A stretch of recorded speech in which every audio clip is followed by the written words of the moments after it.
Masungit man ang matandang si Erlinda, siya naman ay may pusong mamon. Ito ang dahilan para bigyan niya ng libreng pagkain ang isang estudyanteng walang pambili ng kanyang mga paninda. Hindi niya akalaing tutuparin nito ang pangako nito sa kanya. Aling Erlinda! Tawag sa kanya ng kanyang kapitbahay na si Manong Ron. O bakit? May kailangan ka ba? Abay, bilisan mo. Sinasayang mo yung oras ko. Mataray na sagot sa kanya ni Aling Erlinda. Grabe naman, ang sungit-sungit mo talaga. Kaya wala kang masyadong kaibigan. Huwag kang ang ganyan. Baguhin mo yung ugali mo. Suhestyon sa kanya ni Manong Ronnie. Naku Ronnie, kung may kailanganin ka, sabihin mo agad. Dahil bawat segundo ng oras ko, sinasayang mo. Marami pa akong gagawin, okay? Paalala niya kay Ronnie. Ito naman eh. Magtatanong lang naman sana ako kung ano na naman yung paninda mo. May puto ba dyan? Yun lang palang kailangan mo. May pasabi-sabi ka pang baguhin ang ugali ko. Oo, may puto ako dyan. Bibili ka ba? Tanong ni Erlinda. Uutang sana ako sa iyo, Erlinda eh. Wala pa kasi akong sahod. Ano? Hindi to pa utang. Ang mga paninda ko, Ronnie, kailangan bayaran. Baka nakalimutan mo yata na mahirap ang panahon ngayon. Kahit di ako nagpapautang. Babayaran ko naman eh. Kailan ba ako di bumayad ng utang ko sa mga kapitbahay natin? Aba, parang di naman tayo magkaklase noon ah. Biro ni Manong Ronnie. Sahod? Bakit yung sahod mo ba may sobra? Huwag mo nga akong loko-lokohin, Ronnie. Kilala kita. Akala mo naman kung anong klaseng trabaho meron ka. Ba't minamaliit mo ba yung trabaho ko? Mas mainam nga yun kaysa sa trabaho mo na nagtitinda lang ng paninda eh. Naiinis na wika ni Ronnie. Kung mainam yung trabaho mo, di wag kang lumapit sa akin. Talagang binupuisit mo lang ako eh. Grabe ka talaga, Erlinda, no? Wala ka namang puso. Parang wala tayong pinagsamahan noon. Kaklase pa naman kita. Hindi ka naman ganyan dati eh. Aba, Ronnie, lahat ng bagay nagbabago. Lalong-lalo na ang mga tao. Kaya't umalis ka na sa harapan ko. Nang sa ganon ay makaalis na ako. Minamalas mo ata ako ngayon eh. Ang sungit mo talaga, Erlinda. Di na nga nagpapautang. Ang sungit-sungit pa. Di man lang makatulong sa kapwa-tao niya. Kaya di na ako nagtataka kung bakit kahit kailan ay di ka aasenso sa negosyo mo dahil sa ugaling meron ka. Wika ni Ronnie. At dahil sa kanyang sinabi, ay nag-init bigla ang ulo ni Aling Erlinda. Anong sabi mo? Na hindi ako aasenso dahil sa ugaling meron ako? Baka nakakalimutan mo kung sino ko. Nanginginig na tanong ni Erlinda. Totoo naman ah, di ka nga makatulong sa kapwa-tao mo eh. Dagdag pa ni Ronnie. Hoy Ronnie, alam mo, kahit na masungit ako, may puso akong mamon. Di mo lang alam yan at di nyo lang napapansin. Makaalis na nga. Nabubwisit ako sa iyo eh. Mabuti na lang may respeto pa ako sa sarili ko dahil may pinag-aralan ako at di katulad mo ang bastos ng bibig mo. Sa bagay, wala namang pinag-aralan. Nag-aral nga pero di naman nilagay sa utak. Sarkastikong saad ni Erlinda kay Ronnie. At least may natutulungang tao. Ikaw, wala. Natulungan? Wow! May natulungan ka pala? At sino naman yan, Aber? Tanong ni Erlinda. Yan. Di mo alam dahil sa ugaling meron ka. Masungit at di matulungin. Pagpapautang lang naman ng paninda dahil nagugutom yung taong di pa nagawa. Pailing-iling na wika ni Ronnie. Ba't? Ang kapal din ng mukha mo, no? Wala akong pake kung may tao kang natulungan. Basta't ang mahalaga, makaahon sa kahirapan. At di maghihirap tulad mo. May trabaho nga at may natulungan. Pero ang tanong, tinulungan ka pa pabalik ng taong tumulong sa'yo. Wika ni Erlinda na siyang dahilan upang mapatahimik si Ronnie. Napanganga ka no? makasalita ka dahil tama ako, no? Utu-uto ka kasi. Gamitin mo yung utak mo. Kahit ngayon, ang bobo mo pa rin. Pailing-iling na wika ni Erlinda at agad nang umalis. Agad siyang pumunta sa kanyang pwesto sa may labas ng paaralan sa kanilang bayan na nakakunot ang kanyang noo. Oh, Erlinda, mare. Ba't ang kunot-kunot ata ng noo mo? May problema ba? Tanong ng kanyang kaibigan na kasamahan niya sa pagtitinda sa labas ng paaralan. May nambwisit lang sa akin, Carla. Sagot kaagad ni Erlinda. At sino naman ito? Kwento mo naman. Suwestyon ni Carla. Nako, wag na. At baka mabatrip lang ako ulit. Ha? Pagpipigil ng inis ni Erlinda. Mare, sige na, kwento mo na. Baka may maitutulong ako sa sasabihin mo. Pangungumbinsi sa kanya ng kaibigan. Ha? Sige na nga. Si Ronnie kasi, ang aga-aga naman, nambubwisit. Panimula ni Erlinda. Si Ronnie? Akala ko ba wala na yun sa bayan natin at kinuha na ni Manuel sa abroad para magtrabaho? Andito pa pala? Nagtatakang tanong ni Carla. Abay oo, buhay na buhay. Sinabihan pa nga ako, masungit daw ako at di ako nakakatulong sa kapwa-tao ko. Inis na saad ni Erlinda. Ah, umutang ba? Natatawang saad ni Carla. Oo, at alam mo naman na di ko pinapautang mga paninda ko dahil maliit lang ang patong ko dito para lang makabawi ako sa puhunan ko tapos sasabihin pa akong di nakakatulong sa kapwa at mabuti na lang daw siya nakakatulong. Kilala mo ba sino tinulungan niya? Nagtatakang tanong ni Erlinda. Naku naman, ang sungit-sungit mo kasi. Yan tuloy, napagtripan ka ni Ronnie. Pero anyway, kaya pala. At speaking of kung sino yung tinulungan niya, si Manuel nga yung taong yun. Nangako kasi si Manuel na tutulungan siya. Pero mukhang hindi rin naman pala. Ani Carla. Ha? Bakit naman naniwala siya agad dyan? Yung tuloy, kawawa siya. Masungit na saad ni Erlinda. Ano ka ba, Erlinda? Kawawa na nga yung tao. Kaya hayaan mo na. Naghihirap na yan ngayon. Naawa din ako sa kanya eh. Totoo nga talaga lahat ng sinasabi nila na ang mga pangako, laging napapako. Aba, pare ka dyan. Hay nako, nagpaloko talaga ang loko. Deserve niya yan. Hay nako, di mo lang talaga sana sinungitan eh. Aba Carla, baka nakalimutan mo na. Kahit masungit ako, may puso naman akong mamon. Pero sadyang iba yung pagka-deliver niya eh. At pananalita sa akin. Kaya kilala mo naman ako, di ba? Oo na, oo na. Pero baka matulad ka rin kay Ronnie ha? Biro ni Carla. Malabong mangyari yun. O siya, mabuti pa nga. Huwag na muna tayong magtsikahan pa. Ang mahalaga, maubos tong mga paninda natin ngayon. Malapit na yung break time ng mga estudyante dito. Suwestyon ni Erlinda kay Carla. Sungit talaga nito. Tanging sambit na lamang ng kaibigan ni Erlinda na si Carla. Sa kabilang dako, ay may isang estudyanteng nagngangalang Yeng.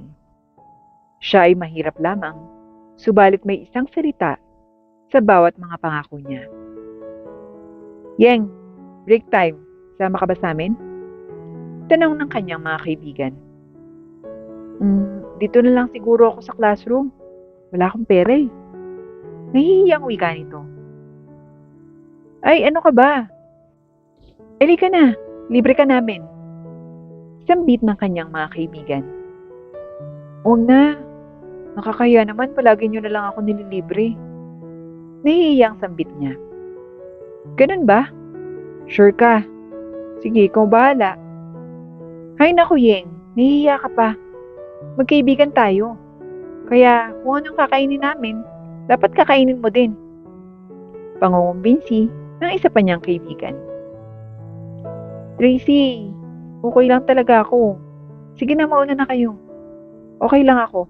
Di pa naman ako gutom eh. Busog na busog pa nga ako eh. Pangungumbinsi ni Yeng sa mga kaibigan. kahit hindi na siya napilit ng mga ito at umalis sila.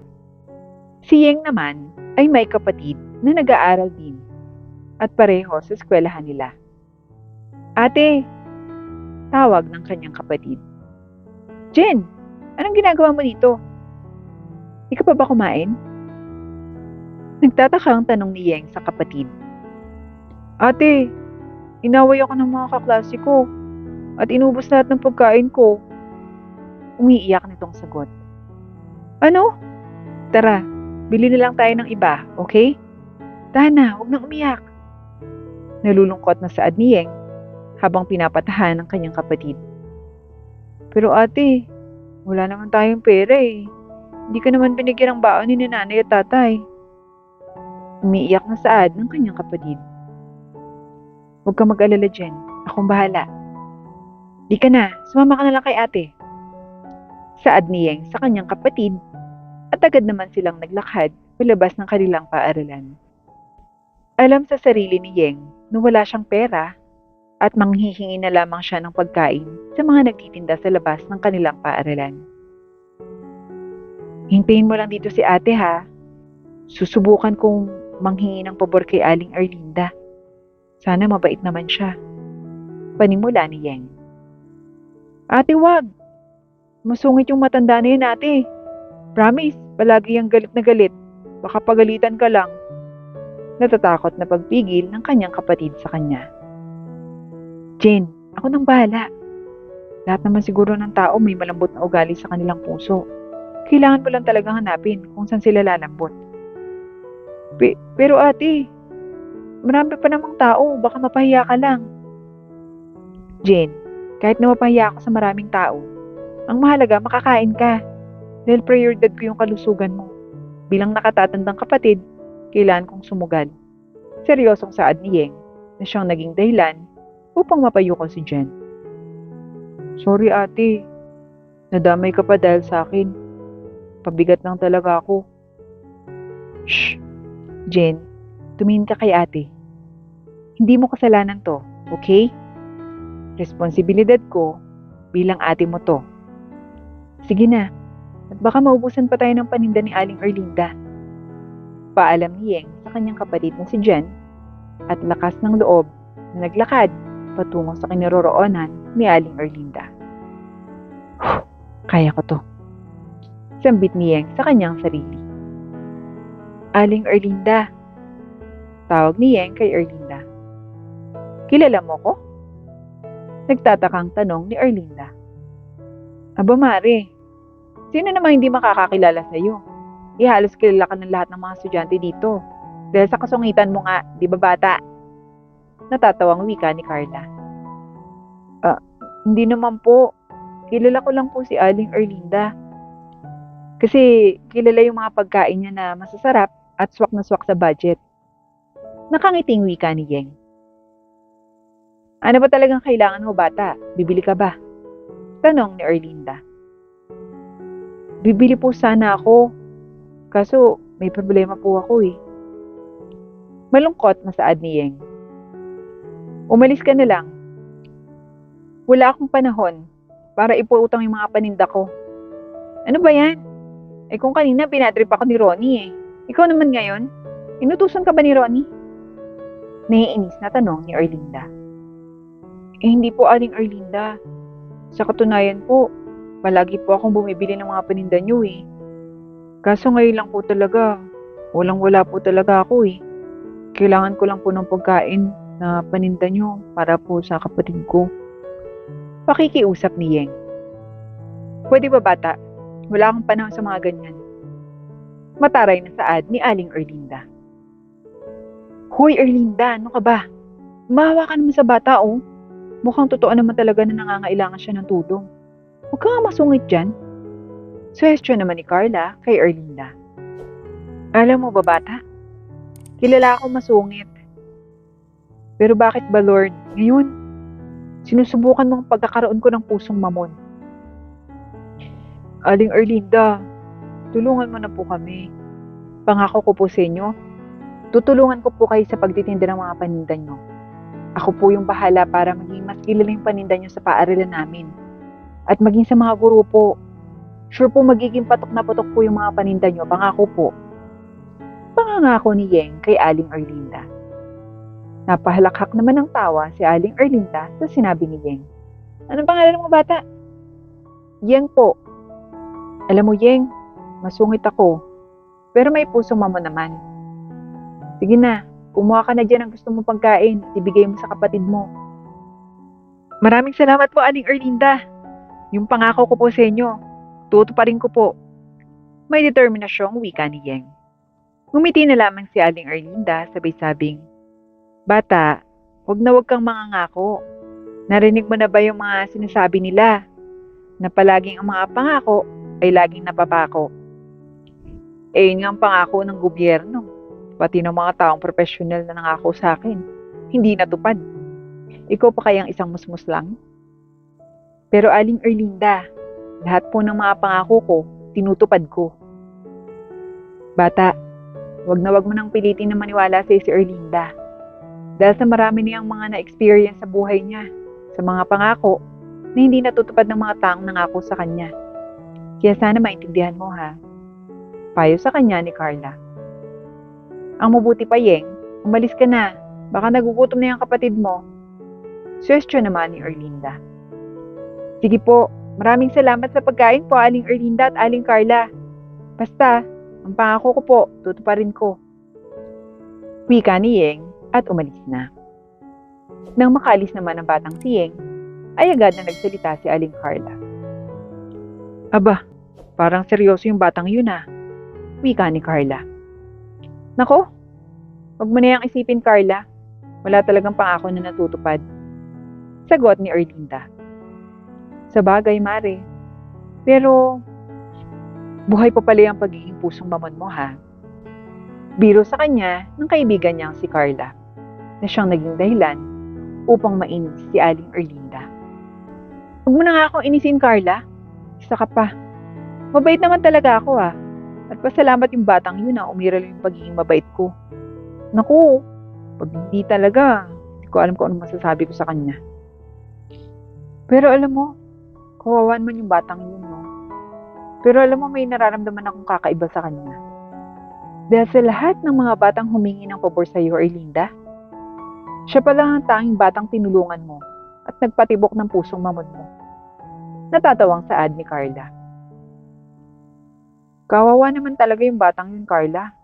Nakikita ko sa kanya yung sarili ko nung bata pa ako. Kaya malaking tulong yung para sa kanya.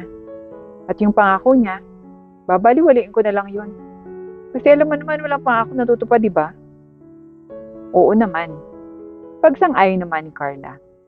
Kaya't agad namang bumalik na lamang sina Aling Erlinda at Carla sa kanilang pagtitinda. Habang si Yeng naman ay bumalik na sa kanilang klase. O Yeng, saan ka galing? Tanong sa kanya ng kanyang mga kaibigan. Oo nga, kanina ka pa namin hinahanap. Saan ka ba nagpunta? Ay, pinuntahan ko lang yung kapatid ko at baka kung sana naman pumunta, di ba? Kayo, saan kayo nagpunta? Tanong naman ni Yeng sa mga kaibigan. Ah, galing kami sa labas. Bumili ng pagkain. Sagot ng mga ito. Saan kayo bumili? Sa cafe. Yung katapat ng eskwelahan natin. At teka nga, bakit sobrang interesado mo yata ngayon? Para malaman kung saan kami bumili ng pagkain. Tanong naman ni Tracy. Ay, akala ko kay Aling Erlinda. Wika ni Yeng. Naku Yeng, hindi kami bumibili doon. Napakasungit kaya nun, di ba guys? Oo eh, masungit yun kaya walang bumibili. Masarap sana, kaso masungit lang, di man nga lang humingiti sa amin eh. Puro kasi pera lang iniisip. Balita ko nga, di man lang marunong tumulong yan. Oo nga, sayang. Iba't ibang reaksyon ng mga kaibigan at kaklase ni Yeng. Teka lang, makinig kayo sa akin. Lahat ng mga paniniwala niyo ay mali. Panimula ni Yeng. Ha? O Yeng, anyari sa'yo? Tanong ni Tracy. Mali ang iniisip niyo tungkol kay Aling Erlinda. Mabait siya na tao. At siguro, lahat naman tayo may iba-ibang bad sides, di ba? Kaya please, makinig naman kayo sa akin.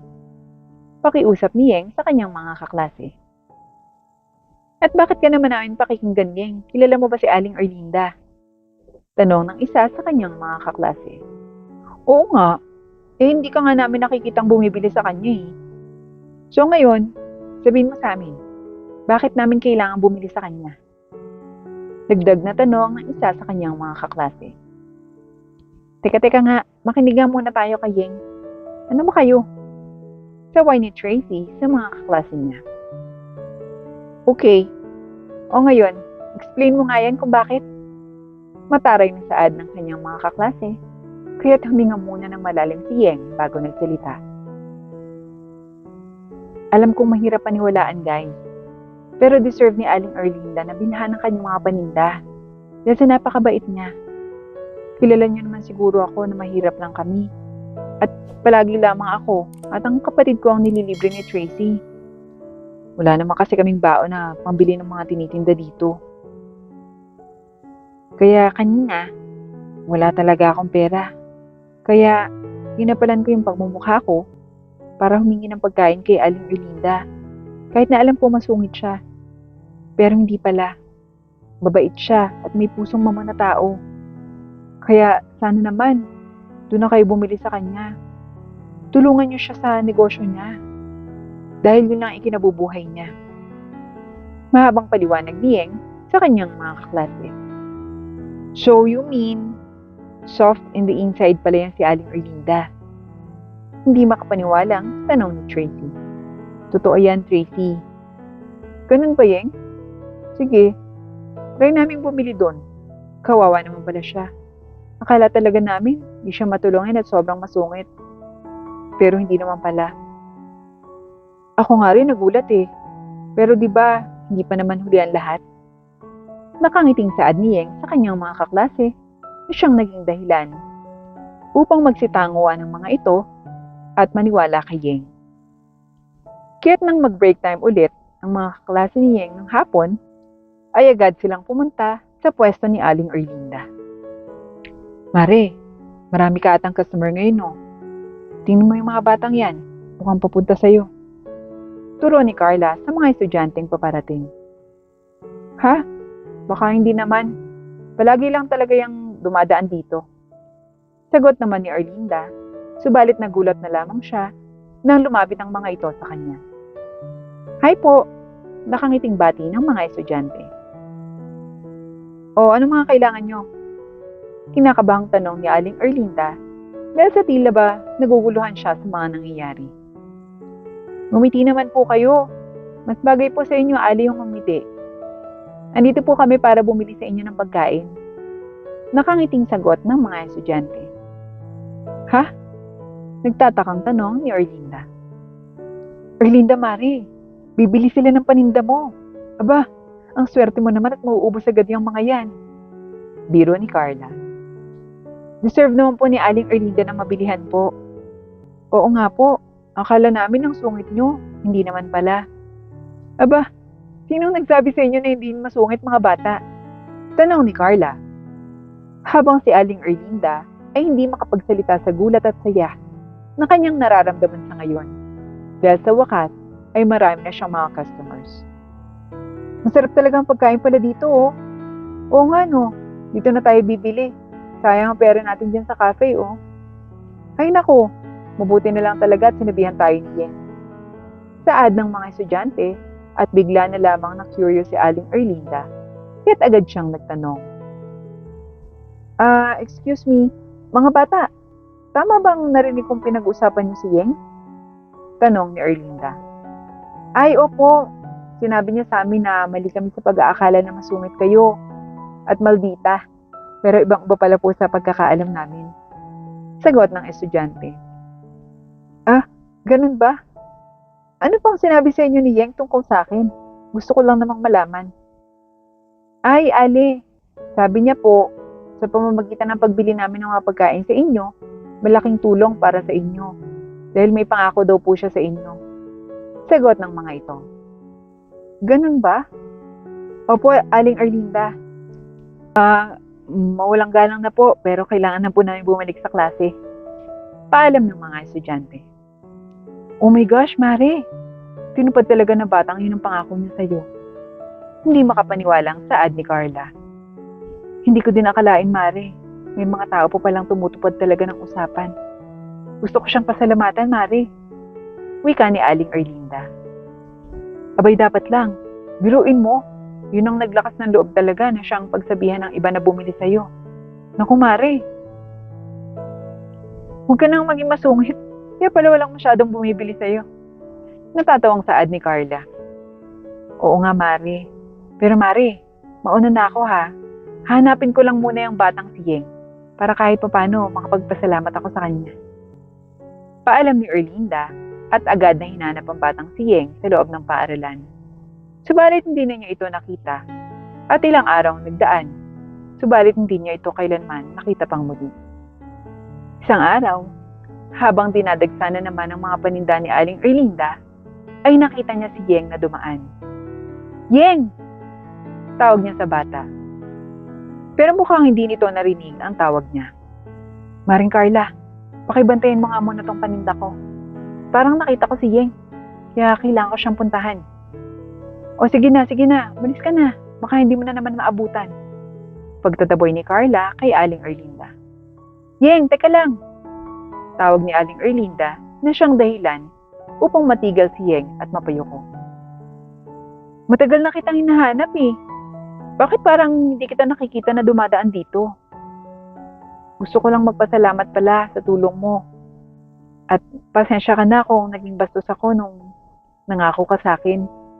Pero hindi ko inakala na tinutupad mo yung mga pangako mo.